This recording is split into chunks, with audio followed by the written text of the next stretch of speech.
তো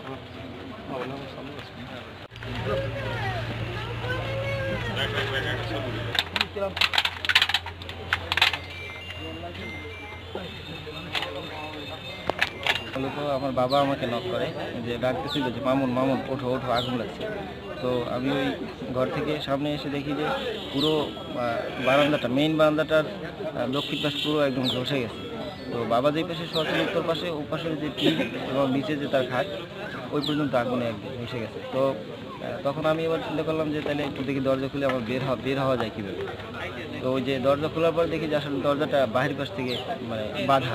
তো অবস্থায় ঘুম পরিপরি অবস্থানে ছিলাম, রাত্র 1:30 তো তখন যে এই বাহির থেকে আগুন ঢোকে, ওই 2টা চাল নিমে আইনের একটা ওই ফাঁক দিয়ে আগুন ঢুককেই আমি ওই বড় ছেলেটার ডাক দিয়া তো ওড়ে নাই দেখে, আমি সামনের দরজাটা খুলিয়া লাট খোলার পর টান দিয়েছি, দরজা মেলে না, একটু ফাঁক হয়েছে এবার দেখি দড়ি দিয়ে কটার লাগে বান্ধা, ওখান থেকে দৌড় দিয়ে আবার গেছি পিছনের বাড়িতে যে এরকম লাট খুলছি এবার দেখি না ওটাও বান্ধা।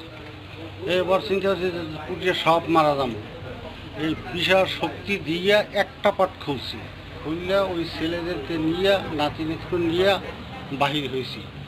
আমার ঘরের ভিতরে দলিলা ছিল আমার ব্যক্তিগত এবং মাদ্রাসার জরুরি কিছু কাগজ ছিল, আমার সার্টিফিকেট, ছেলের সার্টিফিকেট এবং ওই কাফিরও সার্টিফিকেট ছিল, সকলের তাই এক জায়গায় ছিল। ওগুলি কিছু নাই, সম্পূর্ণ পুড়িয়া ভস্ম হয়ে গেছে। হাত কাঠ ছিল 1,30,000 টাকা, স্বর্ণ ছিল 3 ভরি, বড় ছেলের বউ, এগুলি নাই, কোনো জিনিস নাই, সম্পূর্ণ আছে ছাই।